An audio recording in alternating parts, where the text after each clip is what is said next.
Hey friends, welcome back to another episode of Trades Talk. I'm super excited for our guest today. We have Anna Halstead with Halstead Media in the studio. Anna, welcome to the podcast. Thank you. I'm so excited. I'm pumped to talk with you today, Justin. Yeah, well, we're super excited. We just started working with Halstead, and after meeting Corey and talking to your team, I was like, I need to get someone from Halstead on here. And Corey introduced me to you, and here we are. And I'm just super excited to dive into the whole story.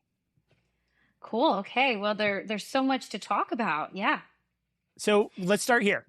Okay. For the listeners, let's just set the table. Who is Halstead Media? What do you guys do? Who do you guys serve? Let's just start there. All right. Well, so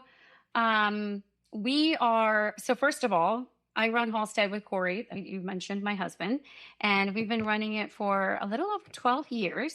So we're a digital marketing agency. We specialize in the landscape industry. And to be like a niche within a niche, we focus specifically on the top landscape companies, which happens to shape up to be about maybe 6 to 7% of the landscape industry.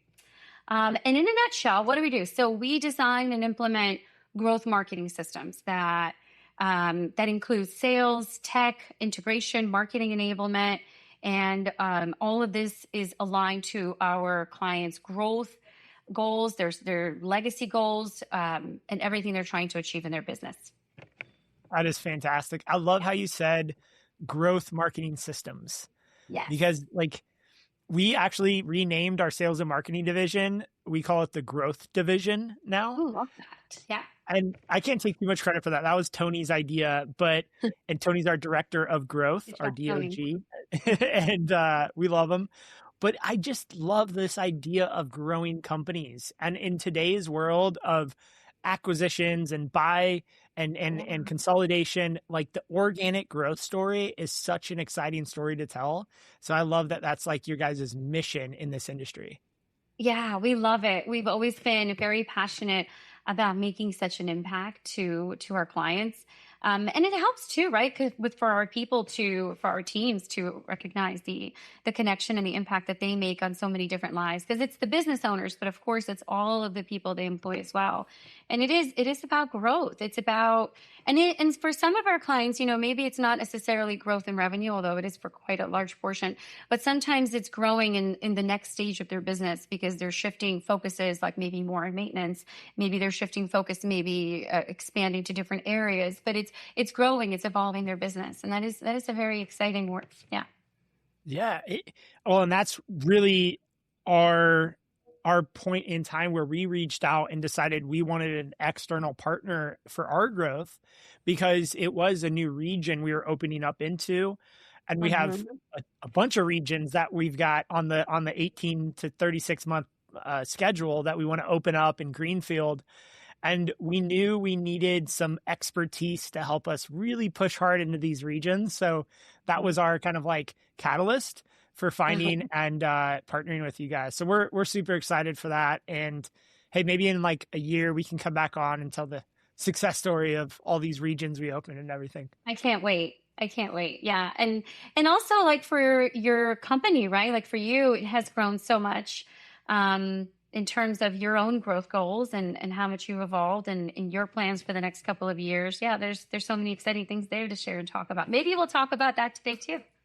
I think we'll get to a lot. Yeah. So with that in mind, let's dive in and talking and prepping for the podcast, we kind of talked a little bit about, the foundation that is created in the early part of our lives. And so I want to go all the way back to the very beginning when you were a kid and your childhood and early career and just kind of walk us through some of those like big moments in your life that really shaped your foundation and who you are as a person. Yeah. Okay. So I guess, so where do we start? Well, first of all, I guess for a lot of us in running businesses and running companies, right? For your audience, for you, myself, so much of what we do today is shaped up because of experiences we had as a child, decisions we made. And that's part of how we show up today as owners, as operators, as who we are for our families. So to, I guess, touch base on things that really impacted, I think, there's so many other things, but just to highlight, um, starting way back, I immigrated from Belarus to the Bronx when I was about 5, and Wow. my family. I know, crazy, but it was my grandmother, my mother, and my brother and myself. That's it. So just us. And we came without any money. And I remember standing in line at the bottle return, begging my grandmother for a Jolly Rancher. You know those Jolly Ranchers that wouldn't fit in your mouth and then you couldn't talk for like 30 minutes? Those were Yeah, the like, big giant ones. yeah, the big giant rectangular ones. I mean, what a weird design. But anyway, they were like, they, to me, still to this day, the best candy ever. But when I got to have one, it was a really big deal. I mean, they were like 5 cents at the time, but they were a very big deal. Like when we were able to, I'll call it splurge on things like that. So there was a lot of different moments in life like that that I was experiencing at that age, and in so much of like survival mode, right? Step by step, and like being excited about the small wins. But that's kind of how it started. But I think too, other than the Jolly Rancher, I think some really pivotal moments for me. Um, I'll share this one with you. My grandmother, she didn't speak English, and my mother was always working, right? Like she's trying to make a better life for us. She's always working. Her degree didn't transfer, so she went back to school. So Wow. sometimes I would go to work with my grandmother. She'd clean homes, she'd help with some elderly folks. And then there's this one particular family. There's a few, but there's one particular family that stands out. And I went with my grandmother, and I remember walking into this woman's kitchen, and she had like 5, maybe 6 boxes of cereal.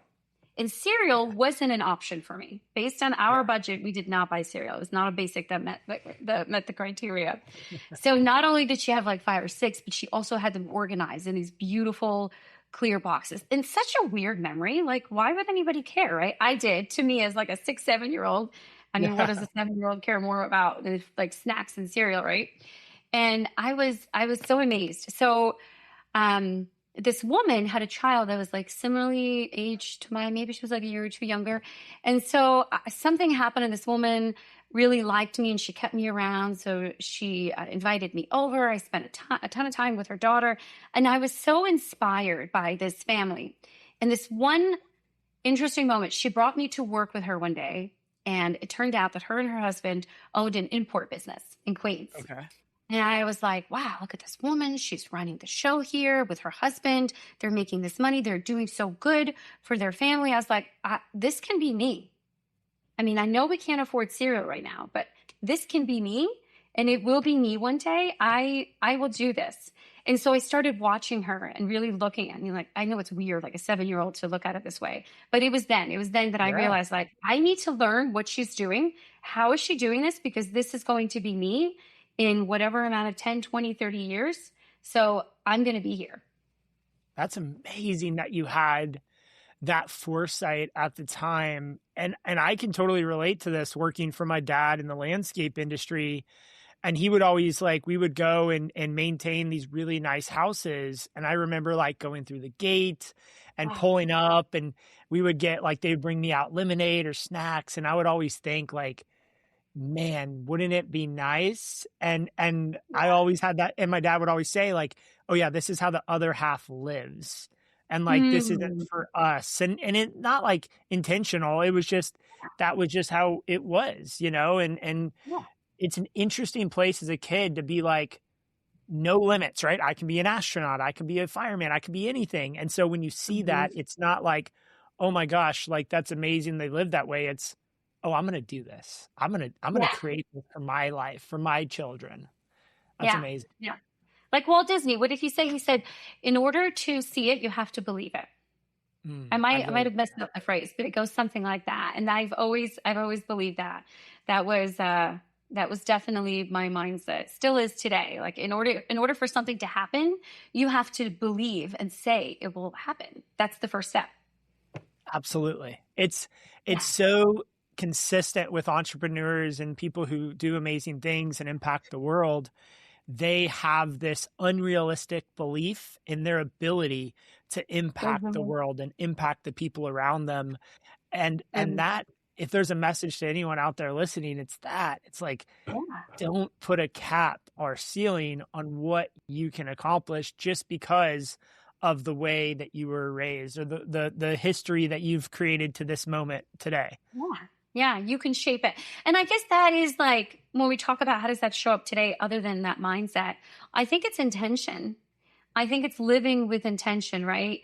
And it doesn't mean that you always have to like be so intentional about every moment of every day, but you have to show up and you have to be present in the decisions that are happening, that are going to happen in your life. Like, where are you going to live? What are you going to do for a living? How are you going to do in this quarter in this business? What are you going to do today, right? Like this week, and showing up with intention, having some kind of vision in life instead of it just kind of like taking you and you in it for the ride. Yeah, yeah. Like allowing some level of freedom and flexibility, but also having a North Star that you're heading towards. So you're not Yeah. just floating. So let's go back Yeah. to that. So you're spending time, you're creating this like really early vision for your life of what you want it to look Mhm. like. What kind of transpires going into the teenage years and all that? Take us through kind of your growing up. Well, so my mother working so much, I'm kind of like left to take ownership of my decisions every day. Kind of like, what am I? What's important to me? And without regret, because I love what happened to me because it shaped me, but maybe a little bit too much. Children shouldn't have so much ownership, but like, immigrant family, right? You got to work. So there was a lot of ownership on my end, and so as I was growing up, learning different things, kind of shaping my own life at like such a young age, I decided. Here's the fun little crazy thing. I decided in ninth grade that I was going to make more money if I dropped out of high school and worked full time than continued in high school. I was just like, I can go get a full time job and just Yeah. make money right now. Why am I going to stay? I don't recommend this path, but that was what my thought process was. So I went and got a full time job, and I dropped out of high school. I mean, later I got my bachelor's degree and I graduated, and I went on to have I guess an atypical life for somebody that is dropping out of high school. But I got a full time job and I was making money, and then I was 17 and had a baby, right? Wow. But you're dropping out of high school. I mean, like what's going to happen there? But I was making money, so I was rationalizing it to being a good decision, taking ownership in my decisions, and I think that was probably my most pivotal point in my life, because here I am, I'm like way too young to have a kid, and I'm realizing like, oh no, hold on, I think I lost ownership. I think I lost intention. This is no regret. I love that it happened, and it was the greatest thing ever. But it was such an important thing too, greatest and important. And I realized, all right, I have to take control back. I have Yeah. to I have to change the path. I have to pivot, which is like so important when you're on a track somewhere and you think it's well, and then you have realized that it's not. And I have to pivot. And now I have to be responsible for my child and myself. So now I have to show up financially, but also as a role model, right? Like Yeah. other people, another person is looking up to me now to see what decisions I'm going to make.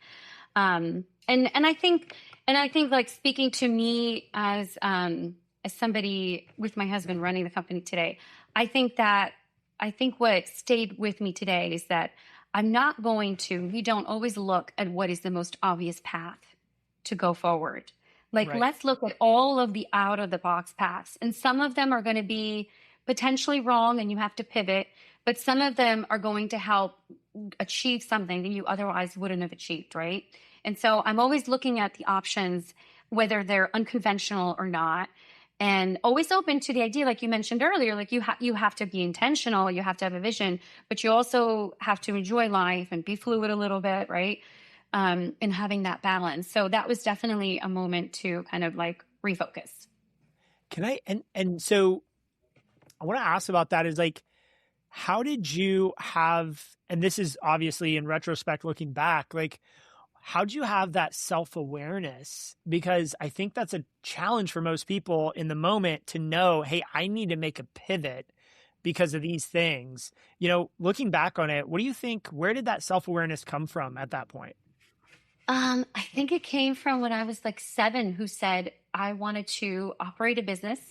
I want to reach these goals. I want to live like this woman, and I want this life, and I wanted to make a difference. She had so many people in that building when she walked into that like warehouse and office building in Queens. I'll never forget it. So many people that knew her, that she was these were people that she was bringing money to for their households, right? Like a different way of Yeah, looking at it, young people.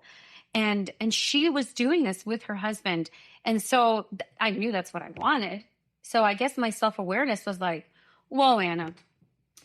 So this isn't aligned to what you said you were going to do. I know you were 7. But this isn't quite the path. That woman did graduate high school. And she did go to college.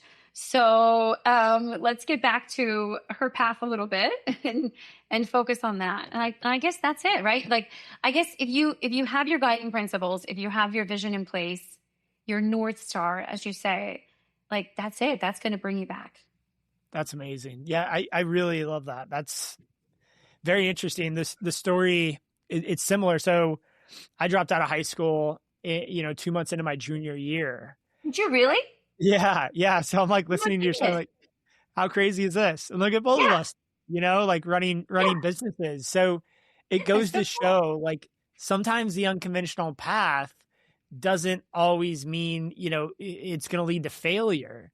And that's what I Yeah. love telling people. And I love, love, love the story because your past doesn't determine your future. But so many people that are 22, 23 Mhm. years old that don't have the credentials or didn't do these things count themselves out in life. And I was Yeah. one of them. I was 23 feeling like my life was over because I didn't do the things that all my friends did. And, all my friends are graduating college and they have all this stuff going. And I Mhm. felt very much behind and kind of gave up on life in a way. And I think when I look back to that, it's like the society norms that we all have been told to live by create this like really high level of anxiety that if you don't follow these norms, you're not going to be successful. So I just love this whole story because it shows like you immigrated here, you grew up in a household with a lot of, a lot of self-direction, dropping Yeah. out of high school, becoming a young mother. So you're making this pivot. You're 17, brand new baby. What's the pivot? What are the next steps you take? You go to college, you get your degree. What does that look like? Yeah. So I get my GED, which actually I got my GED before my previous classmates graduated high school. I only beat them by a few months, but come on, it matters a little bit. And then I went on to college, and I went to college at the same time. So it took several years to graduate, balancing my schedule being a mother, a college student, and a full-time employee. And so I went on to start my career in telco. And I started as a sales rep, and then I moved up into a director role at another company still in the telco industry, still working on my college degree, one class at a time, kind of semester thing, really slowly, but working on it, mostly remote. And so I was, the last telco part of the career was, I was managing a sales call center with over 150 people, a Wow. vendor, offshore team. When I took on the center, they didn't have any coaching standards, any training. Like day 2, you're hired, you're on the phone, kind of thing. There was no escalation or workforce or standards. So it was almost like you have to build it from scratch. It was a transformation, and the leaders got coaching, training, training on how to coach, like how do they manage people. So it was quite the undertaking. It was incredible. I learned so much from that experience. And then, of course, as all great corporate career stories go, you either retire, maybe, or you get laid off. And here I am. I got laid off, Wow. and not as pivotal as having a baby when you're 17, but close, but close. And so this was a Yeah. moment where I was like, oh my goodness, all my hard work, right? Like I built this career, I led this team, I have every metric in this call center, and still something happened. So effort and like this endless work doesn't always equal security. What does this mean? What do I want for me? And what does this mean? So um, the call center taught me that growth comes from systems, because we implemented a ton of systems, processes, right? Like everything, training, whole brand new training system. It comes from systems and people, and then you end up growing and getting results. So then I realized after a few months, like, what do I want to do next in my career? And I sought out Accenture, and I was like, this is it. I want to work there. I want to impact multiple businesses. I want to Yeah. take what I learned that I know works, and I want to impact multiple companies. So I looked for people that worked at Accenture. I networked. I got in. I got the job, and I was able to work with some pretty cool companies like JP Morgan Chase and others. Do a bunch of stuff there, and then eventually that rolled into Halstead. Wow. So let's start and talk about the Halstead journey, the process that you went through. So what was the catalyst that you decided, hey, we're going to start our own company here? How did that come about? Ooh, well, so so Corey, my husband, he Yeah. grew up in the landscape industry. He, Right. like you were saying that you would go and see these houses, right, with your dad. The same thing with his uncle, and he was exposed to it at a very young age. He's very passionate about it. He's always talked about it with me um, from when we met. I didn't know anything about the landscape industry before I met him, and so he would always talk about it with me. And he had this endless hunger to do something different and better for the landscape industry. And when I say better and different, I mean, it just wasn't seen as a very like grown up industry, right? Like, I know that this, you mentioned before, like a tech backwards industry, but think Yeah. back to like 12 years ago, how backwards, right? How much more tech backwards it was, and how landscape, I mean, when we started Halstead, we were giving presentations on why landscape company even needs a website when every That's other crazy. industry knew that already, right? Like this was just, there was so much change that needed to happen, and the industry really needed to evolve. So he would always talk about it, and he was so passionate about it. And then I had these ideas that I learned from my career. And so we kind of like understood both sides of it, his small business, his landscape industry knowledge, and mine. And then one day we were like, so let's do something. Let's take action. Like, you are so passionate about the landscape industry. I'm so passionate about impacting companies and businesses with growth systems, whatever those growth systems are, whether it's marketing or sales or tech enablement. Let's do it. And that's how it started. That's so, and that, I think, I'm so glad we talked about your beginning and foundation, because most people have that same thought at some point in their life and they don't take the action. That's like the missing last little ingredient. And I think a lot of what you did over your course of your life led you to the point of saying, let's do something. Let's actually take action and build this. So I just love that story, because a lot of people are listening today, and I think they also have an idea. They want to impact others at a higher level, whether they want to grow their company, they want to start a new company, they want to do this, do that, and they are just struggling with that first step of taking action. So like, if there's one piece of advice you could give to those who are thinking about an idea, or they want to start this new venture, but they're just afraid or they're nervous, what one piece of advice would you give looking back on that decision to start Halstead? I think I'm gonna take a little bit about what we talked about already, you and I together. Actually, you got to have a North Star, and you got to really want it. And your North Star is going to change in your life, right? Like, once you achieve your first North Star, you're going to be like, I have a new one and a new one. And that's great. That's called drive and ambition. And that's called living life, right? Like, that's good that your North Star either changes or you'll reach it and you get a new one. But if you have a North Star, if you have a vision, right? And that vision can be for your company, for your life. It can be for what your company is trying to achieve this quarter, this year, the next 10 years. Like, if you have that and you really want to achieve it, then you have to have a plan. Like, what is your plan? And so write down your plan, write down the steps, and then it's going to feel like obvious, inevitable. Like, of course I have to do step one. Of course I have to do step two. Like that's just part of it. Like, otherwise I won't get to the last step, which is achieving the North Star, the vision. I Yeah. love that. And I'm curious. I didn't know you dropped out of high school too. How did you end up like going back to a different path? Like, what happened to you there?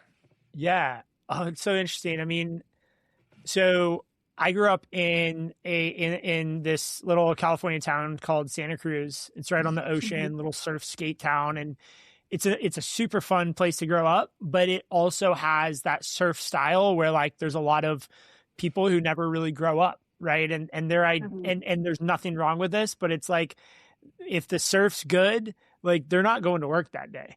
And so like everything revolves around this idea of like, how do I stay in the water? How do I keep surfing? How do I pay for lunch and beers on Friday? And it's a really fun way to live. But what happens in a community and a culture like that is you end up with a lot of like short-term focused mindsets. And then that often leads to, unfortunately, a lot of drug use and addiction to alcohol and other things. And so, I ended up getting caught up with, kind of that crowd and really just thought about everything as like, well, what party are we going to go to? Or how can we have some fun? Or, where are we going to get our next like $20 to buy a 30 pack or whatever it is? Like that was kind of the cycle we were in. And then right around like 22, 23, the whole epidemic around the opiates like Oxycontin and then unfortunately heroin really came into our town, and that really destroyed our community in so many ways. And my first friend I lost was at 22 from a drug overdose, and that was a wake up call to all of us in our friend group. There's like 10 or 12 of us that we all hang out all the time. And then 2 or 3 years later, we lost a couple more people in that group. And over the last 10, 15 years, I've lost over 7 people that are like dear friends of mine to overdoses. And so like through that process, every person that we lose, there'd be 2 things that would happen in our friend group. Some people would go deeper down the spiral into more drug use and like deal with it through that. And then there's another subsector of just like a few of us who would say, dang, this is like not a good path and we need to start looking at something different in life. And so I luckily had the landscape company that I was working for, my dad's and mom's company, and I had to be up at 6 a.m. Monday through Friday or 5 a.m. That literally, I think, saved my life, because when all my friends on Wednesday night were going out partying, I was like, sorry, guys, it's 10 o'clock. I got to get out of here because I don't want to be hungover tomorrow and show up at work, and get a bunch of crap from the guys because I'm not moving fast enough. So I had enough of this desire to make money that, because my parents weren't going to give me anything, and I had to work for it. So through that process, I eventually found myself really falling in love with this idea of landscaping and building landscapes. And then in 2015, I was about 25 years old. My parents got divorced and the business was kind of in a bad spot and it was a bit up for grabs. So I stepped in and started running it and asked to be the CEO, and somehow convinced both my parents to like let me run it. And my mom ended up retiring out. My dad became my partner. My brother, my sister, my cousin got involved. And at that point, like it was a pivotal moment. I realized everybody that worked at that company was now depending on me to feed their families. And that changed my mindset completely. And so I was able to kind of, and I started making new friends inside of the entrepreneurial community. And I started, surrounding myself with people that were a little more on the up and up. And I got involved with a peer group. And so I kind of pulled away from my childhood friends in a way and started to really go into the entrepreneurial journey, which gave me everything I could have ever wanted. And then I created a North Star, like you said, which was we wanted to grow to 30 million by 2030 and have 300 employees. So everything I'm thinking of is like, how do I show up better for my team? The next thing you know, 2020 comes around and we have 100 employees, and like things are pretty serious, and we built a really important business, and I have a pretty big duty. So that was kind of my journey of going from this like really dark place and then coming out of it through the entrepreneurial journey. And we're still on that journey, right? We still have that North Star that's way out there that we're searching for, and we'll always be kind of searching for. Yeah. But it's a very interesting thing to go through. It's the cycle. Yeah, yeah. There's two things, there's so many things, but there's two things in particular that really resonated with me. The drug addiction. So my brother, who was 12 when we came here and straight to the Bronx, he didn't do so well. I mean, the part of the Bronx that we were total outcasts, total outcasts. As a 5-year-old, you don't really see it or feel it, but as a 12-year-old boy who doesn't speak Ooh, English, it was rough for him. He actually immediately became addicted to drugs, and yeah. he was on heroin by the time he was 14. Oh my And gosh. yeah, he had a very different path in life. He actually committed suicide when he was 30. So after that, So he sorry. had on and off periods where he struggled with addiction and then didn't, and then did. Heroin is one of those, like, once you go in, I guess it's very few come off of it successfully. But he tried, and it didn't work out for him. So seeing that, I know what you mean by, if you're in an environment where you see people like that, it can do either two things for you. Like, you can just go in with it and let it pull you in, or the opposite, right? Like, you're not going to sit in between for a very long time. Or you can use it as a motivator, like, whoa, that is such a terrible life. That is so awful. I want to be the opposite of this, right? Like, it can just totally push you in another direction. I'm so glad that that happened to you, like to me, where we were pushed in the opposite direction. And the other thing that you Yeah. said that really interested me, you were like, your parents told you you weren't getting any of the money. So, Yeah. so they were like, you have to figure out, because I feel the same, like with our kids today. I'm like, my money isn't your money. When you become Yeah. an adult, you have to figure out how to make your own money, because that's my money isn't yours. Like, I don't have to share it with you when you're an adult. Yeah. Yeah. You gotta go and make your own money. And Yeah. it's like scary about that is like a lot of my friends, Santa Cruz is this weird affluent slash not affluent. You either have a ton of money or you don't have any money. And we were more of like not really having much money. We had enough to like go camping and do our once a year Mhm. vacation. Yeah.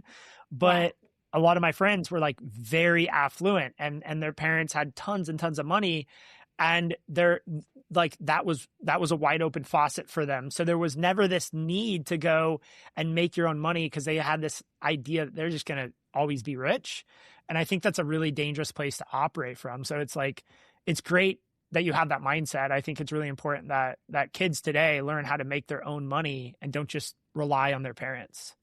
Yeah. Yeah. Like our 22-year-old, we were like, when she turned 14, we were like, you have to work. Now, you're not dropping out of school to work, Yeah, but yeah. you do have to work, and you have to learn the lessons that work will teach you that you can't learn otherwise. So you have to learn, like, how to earn money and have your own goals. Yeah.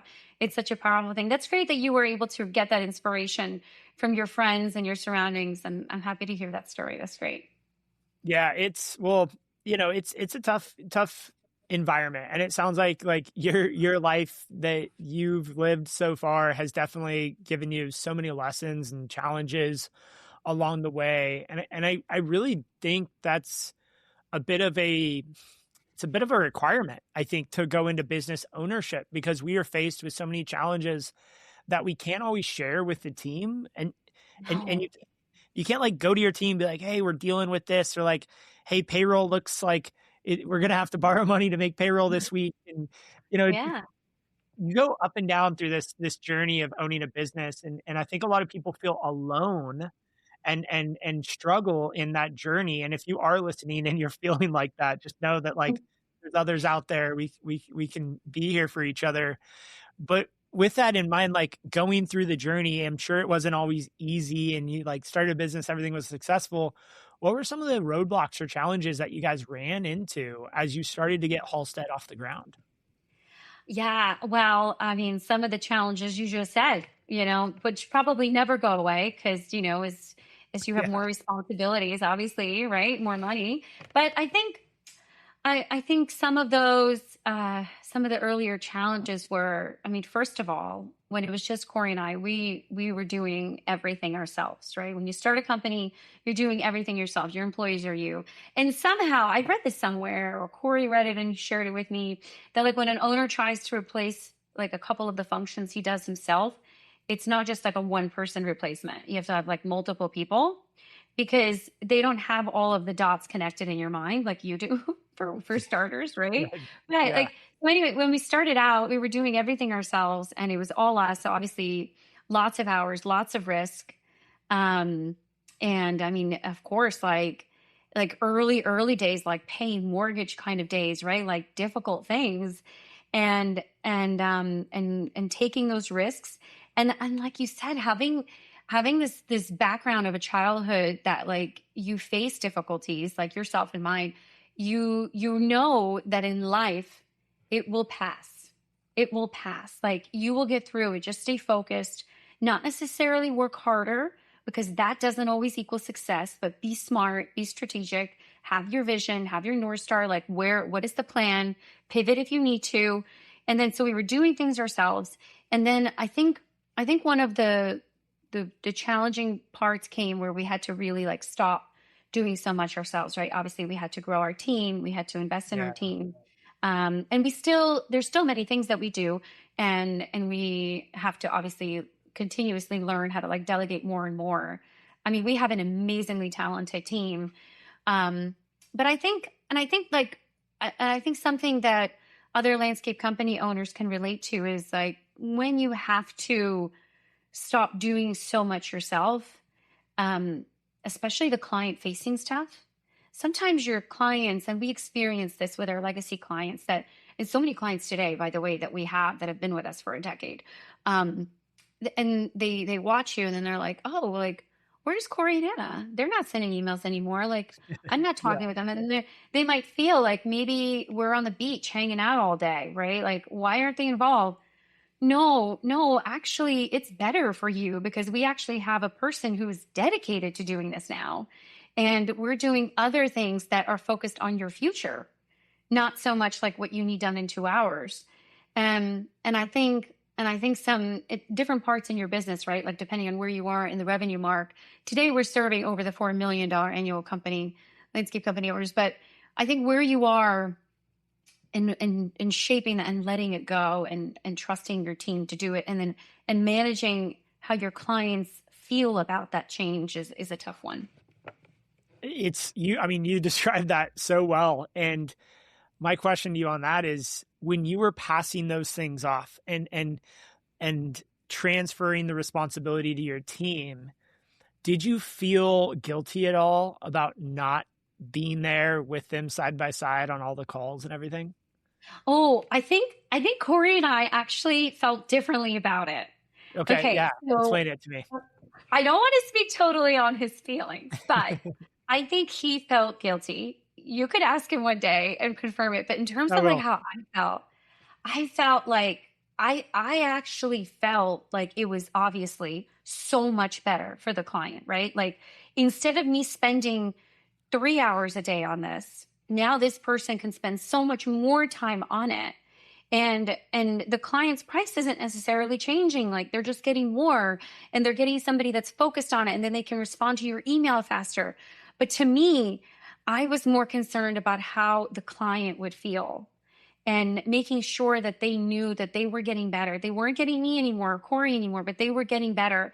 And I was obsessed with that and making sure that it actually did. Because sometimes I'll know it's better, but because it's a new person, it may not be executed better because they're new. They Yeah. need the time, right? Or maybe you hired the first person to do it wrong and then you need to replace them, right? And so initially, in every single function that I found that I'm delegating, it takes more effort, more time, more persistence, more quality checking. Like, is it actually being executed better the way that you envisioned it to be better? And then managing the perception of it to be like what it is in reality. That's kind of like where I was focused on, I think. I think that's a great mindset. And I think it's true. What you're saying is accurate, but we tell ourselves this story that because we're not involved, it's not being done quite as well, which I don't Yeah. think is accurate. I think Yeah. it's like a false narrative that we create in our head, and then we start feeling guilty and we start feeling anxious about the fact that, hey, I've had this client for 10 years and I worked for them with them day in and day out, and now I pass the relationship off and I feel bad about that. But the way you're framing it I believe it's the correct framing is actually it's better for the client, and you have a team member that now has more ownership and more trust and is going to step up into that position.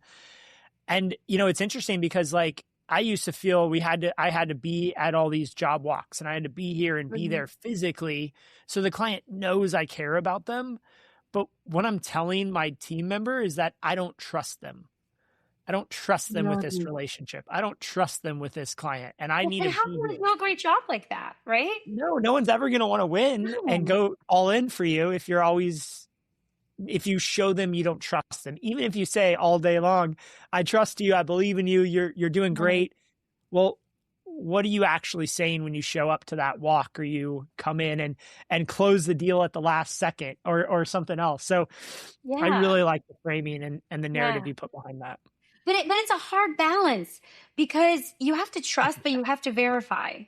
especially in the beginning, right? And it's not like yes, you have free people and you have to trust them, but in the beginning, like you don't know. It's not that they're not a great person or they're not talented. They might be all of those things, but maybe not for the role, right? And like how do you confirm that they are? Like you do have to be with them in the beginning. You do to this day I handle the onboarding for the first couple of weeks for every new person. And I Yeah. don't talk about like their function in their specific role so much. I definitely leave it up to their specific boss. But I talk about like our values, which one of them is a client-centered mindset, and then the second one is results. And we talk about our goals. We talk about like how they're going to show up every day and how we show up and what the expectations are. And we talk about company systems and SOPs, things like that, like general Yeah. things. Because I think that if you do find out in the beginning that they're not the right fit, there can always be a role change. We've had that, or maybe it's just the wrong company fit, and that's okay. But yeah, if ultimately it's the right person, like lead them, manage them, but you can still trust them while doing that. Yeah. I like that. Yeah, it's so important to not go full out, hey, I'm going to disconnect as a leader because I quote unquote do trust this person and I'm just going to let them run. You have to have a balance there, and I think that's so well Yeah. said. So well Yeah. said. Yeah. And you know what? I think they want it. I think because they need someone to talk to too. Like, right? Yeah. I'm sure. How many direct reports do you have today? I have 8 direct reports. 8 direct reports. Yep. Yeah. I mean, sure, they can talk to each other and I'm sure they do plenty, but they need to brainstorm with you, right? Like and get ideas from you. So they want to have those conversations with you, and they want to be challenged, and they want you to coach them and train them just like you want to learn continuously and develop yourself. They want that from you too. So, yeah, it's an art. It's an art. It's a good way to put it. I It's an art. and a year and a half ago, I had 3 direct reports because I restructured the company and I thought that was going to be the best way. And then I realized like I'm one of the best coaches in the company. And ultimately, as you get higher up in leadership, you go from managing and leading to then coaching. And that Mm. coaching element is really an art, like you put it. And it's exciting and fun to see someone and help them go through the process and coach them up to where they can then, take that next step in their career. Yeah. Yeah. Yeah. It Okay. is fun. So I want to get into a few little kind of like tactical marketing stuff if you're good with it. Okay. Let's do it. So I think, this is an often a concept that is misread with marketing, which is employee hiring and retention and the role that marketing plays in your people function. Everyone thinks marketing, they think pay for Mhm. clicks and getting clients and getting leads, and that's all that marketing's good for. Talk to me a little bit about the other side of marketing where it comes into employee retention and hiring. Yeah. I mean, so I love this part. I'm very passionate about it. So I think for us as our companies, our agency, but also for our clients, I think that sometimes people can make the mistake of separating those two functions. Like there's marketing, right, and then there's recruiting, but they go so much hand in hand. I mean, great talent wants to work for great companies. Yeah. Period, right?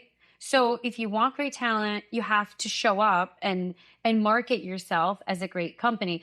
Now, I mean, what so like I don't think that means I don't believe, and we say it does not mean showing up and saying like you have to work with us because we offer this and we're a great company, and that's not how you would show up for growing your business and attracting like leads, right? Like you wouldn't say we're the best company and this is what we do. Like nobody's going to believe you. You have to prove it by Yeah. case studies, with videos, with branding everywhere, right? You're showing up on time, all these different things that you do to attract customers. It's the same idea, the same umbrella of work and guiding principles for recruiting. So we call it recruitment marketing, Yeah. and it goes hand in hand, right? So like the work that you show off to attract customers, whether you're growing your commercial side or your residential side, the way that you show up there is the same way that you would show up to attract people. So you have to showcase the great work that you do, the impact that you make. And the other part is, I think that's similar, is you have to do it all the time. So if you're not looking to hire for that position tomorrow, you're still doing recruitment marketing. You don't need that lead tomorrow. You don't have space for that lead tomorrow, but you're still marketing today for that lead tomorrow, right? Like you're not thinking about it when you need it. I mean, depending on where you are in annual revenue, the clients that we serve, they're Yeah. thinking about it year round, right? So like recruiting is year round. You are always recruiting. You're always doing some kind of recruitment marketing, whether you know it or not. You're either not attracting the people or you are, all the time. I think that's so well said. And when I see social media from companies and all it is like beautiful finished projects, I'm like, man, you're missing this like really cool element, which is showing the people doing the Yeah. work. And they're like, Yeah. well, oh, our clients don't want to see the nitty gritty. I'm like, actually, I kind of think they do. Like They I've do. thought they do, right? Like I think when you show your people on social media and you're public and visible with your team and your people, you not only build the recruiting and hiring pipeline, but I think you build a ton of trust and authenticity with your Yeah. clients as well. I mean, what's your thoughts on that? Showcasing your people over just finished projects. You need both, I but think, yeah, I think there's a balance. It's kind of like there was this like a long time thing where I saw a huge focus on look at my new truck. I wrap my truck. Look at my yeah, truck. Like yep, stop with the truck. That's not marketing. I mean, it is marketing. It's definitely part of the marketing budget. I get it. But like stop putting pictures on social of your truck every day. There was like this thing that was happening in the landscape industry for like 2 years, a few years ago, where everywhere I would turn, I would see wrap trucks everywhere on social. And everybody wanted it like on their homepage. And okay, that's important, but let's actually talk about what you're doing with the work when your truck arrives at the destination, right? Like, okay, let's get yeah, there. So it's the same thing, I think, with the people. It's a balance. I think you have to show the people, and you're right. Like, I think that does build trust and relationships because as a homeowner, right, when you go outside, if it's a design build project or even maintenance, like who's there? Who are these people that are there, right? Like I want to know who these people that are going to be there. Are they gonna like are they going to smoke? Are they going to say hi to me? Are they going to clean up the site? Like are they going to be people that I'm like, oh yeah, my kids are around? When you're doing a design build project, you can be there for months. Like we're going to become yeah, family, yeah. right? We're going to become family together. I want to know that you are welcome in my house for a drink of water because I trust you. So show the people. Absolutely. It's such a great point. And what's interesting is this is where I think a lot of people make a mistake is online and they create this beautiful website and beautiful pictures and the truck shows up and that wrap truck on the website isn't the truck that shows up because they only have Oh, one wrap truck. oh, Oh, and then the people that show up and work on the backyard aren't wearing the uniforms because, not oh, everybody wears the same uniforms and they're smoking cigarettes. And so I think when you have a really strong brand, but you don't enforce it globally across your company because, your commercial maintenance team is super locked in, but your design build team is like, well, they're kind of like their own little thing over here. They don't have to follow the rules. Their hats are yeah. backwards. They're not wearing safety vests. You damage your brand image so quickly in the customer's view, and you immediately lose trust that you built in the sales process that you now have to build back up. right? Absolutely. Yes, yes. And you know what? The homeowner isn't going to tell you that. They're not going to tell you, oh, well, Joe, the moment where I lost trust for you was when your guy showed up without a uniform. They're not going to pick up on that. That they're not going Yeah, to realize that it subconscious. was that moment. Like it's a subconscious imprint, right? Like, and you control that. You control that by having that consistency throughout, like through the trucks and through the consistent branding and the uniforms. Yeah. And that's how we get referrals, which I want to segue that in, which referrals are Yes. great. And Yes. and most companies can grow to 3, 4, 5 million with referral based work.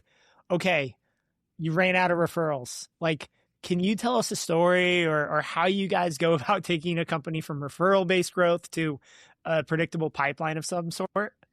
Yeah, yeah, I love talking about it. We have quite a few clients that come to us and they're like, "Listen, I've built my business up so far with referrals. That's what's been happening."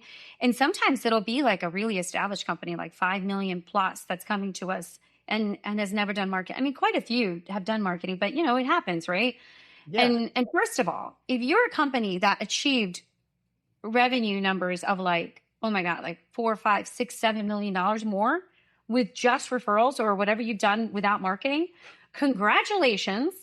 Not only did you make it like in the top 10% of the industry past that revenue mark, but like you did it with referrals I mean, that goes to your people, your craftsmanship or your commitments. If it's maintenance, your reliability, right? Like you Yeah. obviously have great operations in place, great systems in place, great foundation. So like, first of all, that's amazing.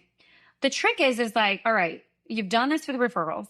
You've done this reactive business, and I'm going to call it reactive because that's the difference. And you're shifting into proactive, and that's where marketing is. Um, and I think that referrals should never stop. Obviously, marketing should never replace referrals, right? It's a supplement. But that is the shift when you're going from a referral driven business and you're like, all right, I'm ready for marketing because of my next goals or whatever it is, or maybe it's not working. That's your proactive mindset. And there are things that happen with that. So if you're going into a proactive mindset of operating your business, you are now getting control. You are now Yeah. saying, I want visibility. I want visibility into my pipeline. I want visibility into what deals I have, how much revenue I have at every stage in my deal. I have predictability in my growth. And I am looking at like, this is what I have in the next 6 months, in the next 12 months, in the next 24 months, right?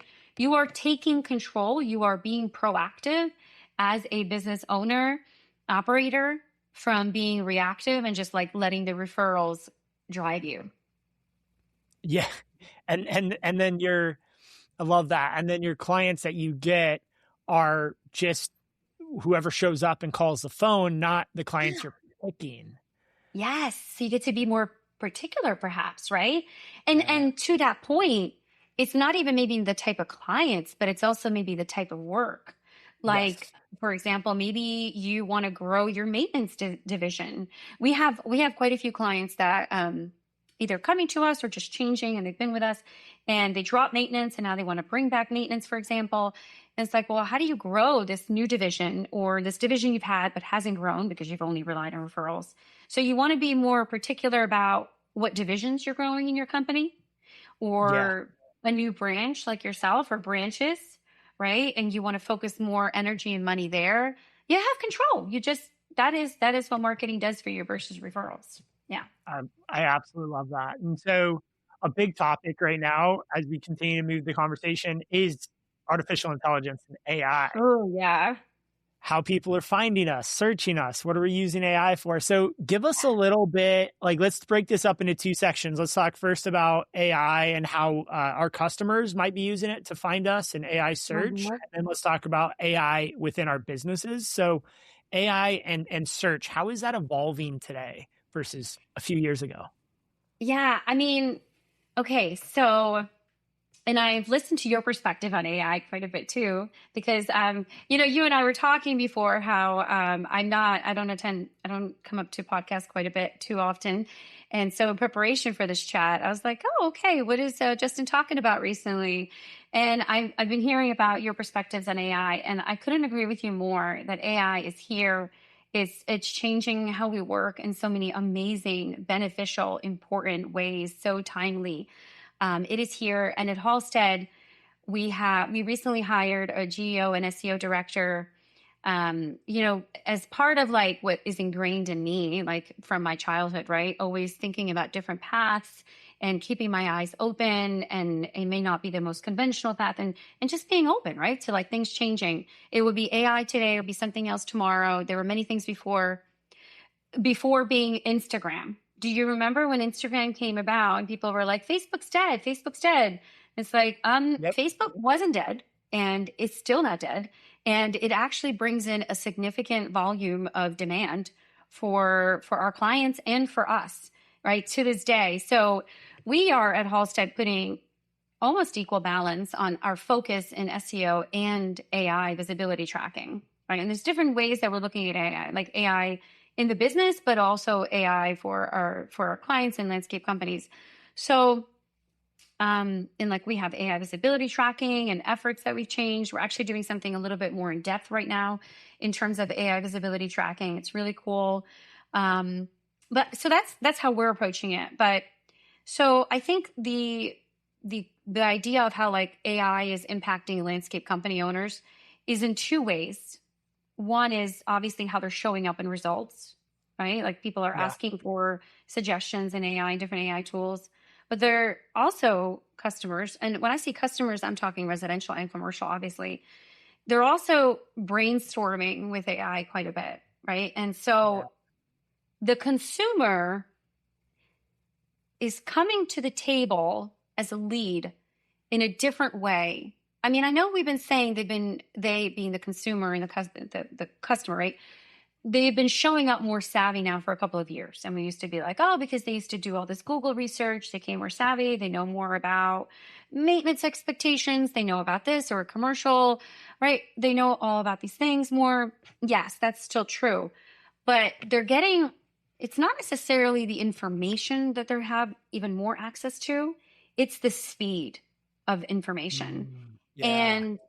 And I think the other part of what's, I think, impacting landscape companies is not the marketing or the demand. I think that what we aren't talking about as much is the change to how landscape companies operate and sell Okay. to consumers. And so to go deeper in that, we are seeing a change in yourself. You might see it in others, where we are getting accustomed to more so of speed and ease and functionality, right? Like how we work with companies. And I don't know that we're consciously saying it out loud. Like, I want companies to work easier with me because I am just getting so used to everything being easier because of AI.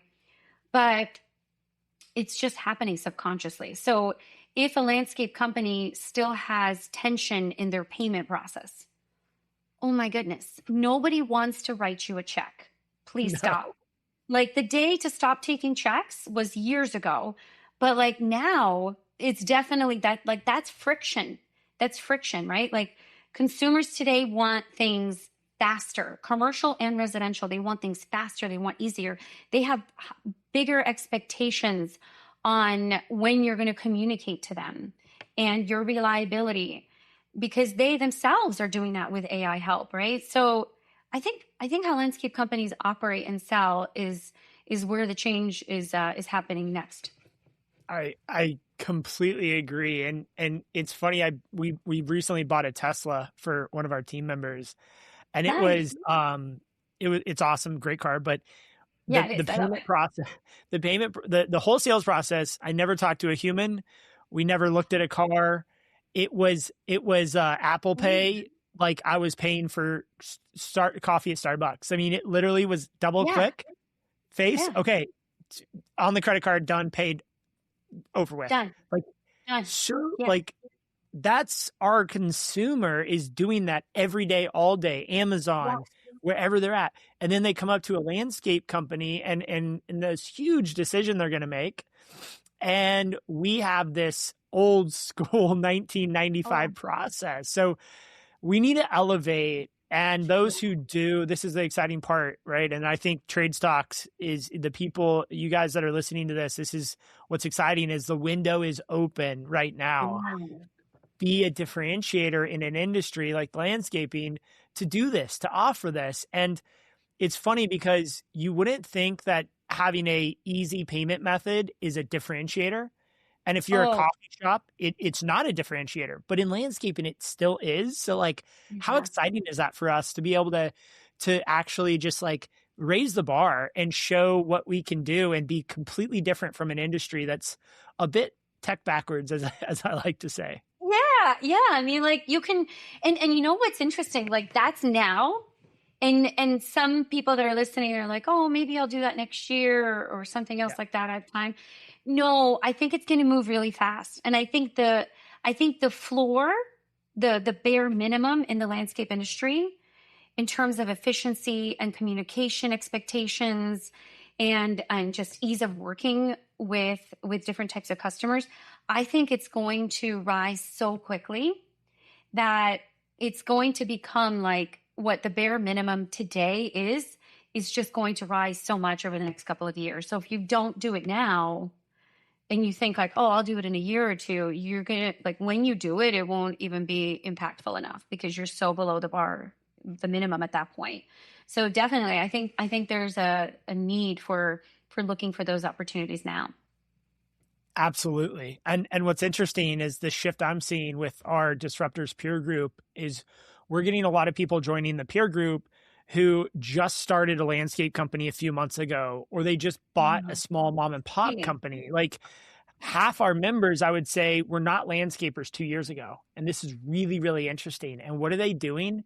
They're looking around being like, are you guys don't do this? You guys don't do that? Like, that's Yeah, crazy because they yeah, came from finance or they came right, from marketing, and so yeah, the action they're taking and like for example, Tyler, big shout out to Tyler in Texas, Austin, Texas. Him and his partner just started this business.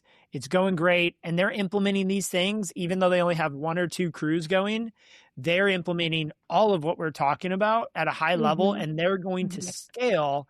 So when you go to get compete, you're going to get out competed by someone who just started their business a few months ago and built all of these systems from the beginning. So acting fast, yeah, like now is the window's open, but it is going to close and you're yeah. either in or you're out. Yeah, like change is so important right now. Accepting change, being open, driving it within your company, it is essential. And you know, like you mentioned Tyler and his story. So like there are so many mergers and acquisitions obviously happening in the landscape industry right now. And there are new owners or operators that are coming in with these tech and financial backgrounds that have been ahead of the landscape industry in technology, and even AI and efficiency for so many years, right? And they're coming in and those processes are being implemented. And those are the new competitors, right? For many landscape companies. So yeah, I mean the time is now. And it's exciting. It's exciting because there's an opportunity to kind of like reshape some divisions in your company, team structures, processes. I mean, these are to me, I get very excited about these things. Me too.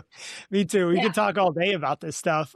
Yeah. I want to start to wrap it up and I want to talk. I mean, I don't want to. I mean, we could talk for hours here, I feel, but Yeah. tell me a little bit about, as we start to wrap this up, I just want to learn a little bit more about the future of Halstead, what your guys' vision is, what you're looking to do. You've mentioned a few things about your focus is kind of that 4 or 5 million contractor sizing up, but I just want to give you a chance to kind of talk a little bit about where Halstead is going and where you and Corey are taking the company. We are going in a place where we are going to take over the landscape marketing industry, and because we are rethinking how marketing serves our clients. It's not marketing, it's a growth system. And Yes. we are and our North Star is to continue to help shape the clients that we work with and help them reach their legacy goals. We are I mean what excites me is that we get to work with so many small businesses that that are thinking about what their legacy is, and we have an opportunity to make an impact, right, on so many. And I say businesses because it's not just owners, it's Yeah. all of the employees in their company, all of the homes and the businesses that they serve.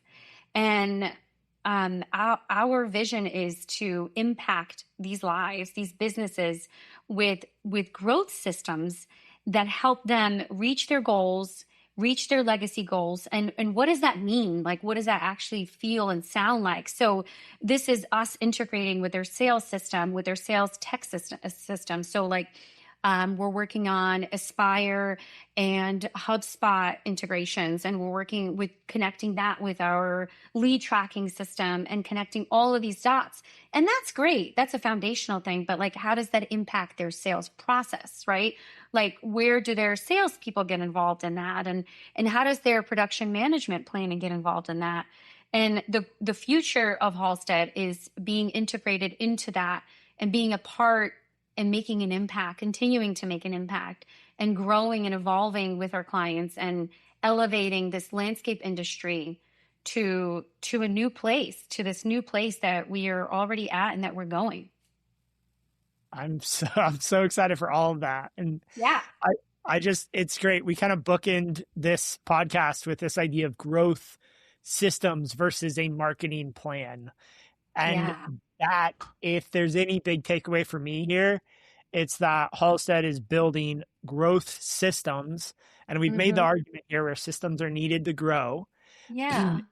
And that's an exciting, I think, reframe of the marketing perspective that historically we've always looked at marketing and sales. And now we're starting to rename that and reframe that as a growth system. Yes. That's awesome. And I love the ambitious mindset that Yeah. you guys have around this.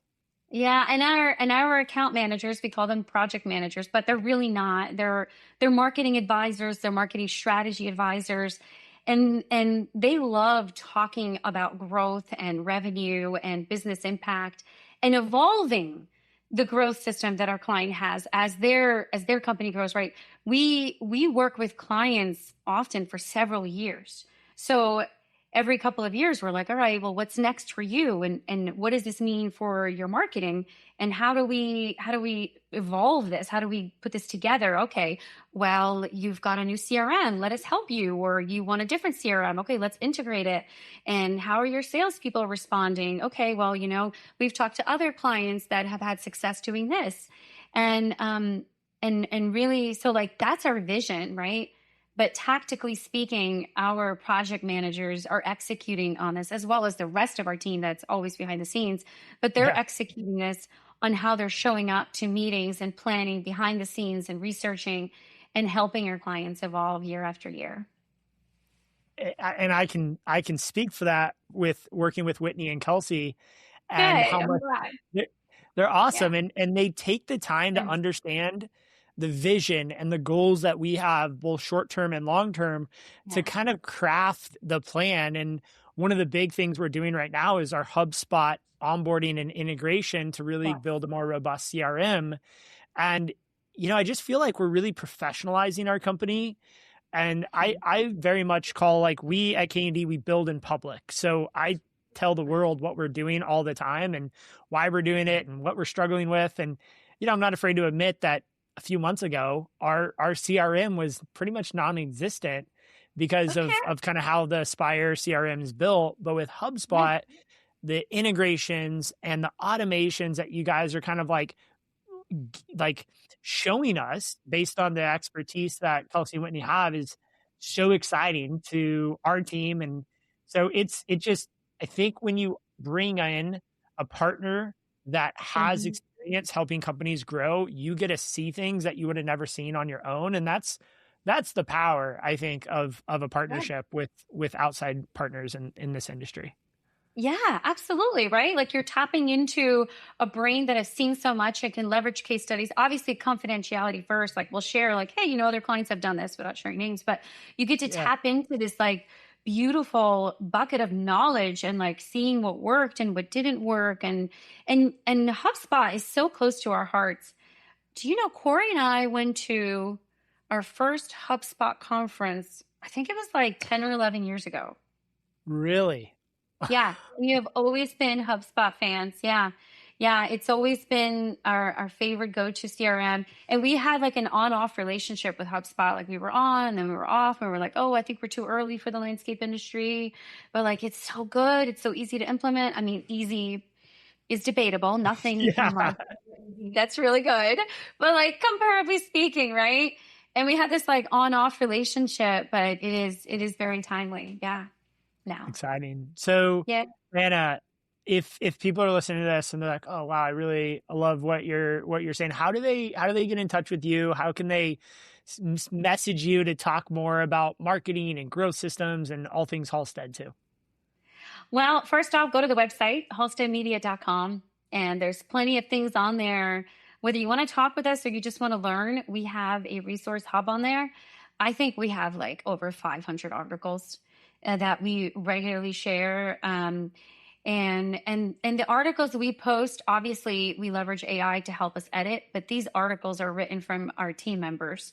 And we leverage team members' ideas, processes. Like these are things that you're going to read that are truly valuable. And we've put our stamp of approval on. And I mean, so helpful. There's webinars on there. You can watch recordings. There's a ton of content. We love sharing our insights with the world. We're very transparent with our processes on there. And if you want to get in touch, there's a contact button there. Get in touch. And then obviously you can follow us on Instagram and Facebook. And then if you have any questions, you could also reach out to Justin White. I'm just kidding. Anytime. Well, thank you so much for coming on, for being so vulnerable, sharing your entire story. I mean, what an incredible story that you do have, and exciting to be working with you. It's been great to get to know you today, and thank you. Thank you. Wow, it's been so great to get to know you a little bit more too, Justin. I'm excited to keep the conversation going, and thanks again for having me on. Awesome. All right, guys. Well, thanks for tuning in to another episode of Trades Talk. We'll see you on the next one.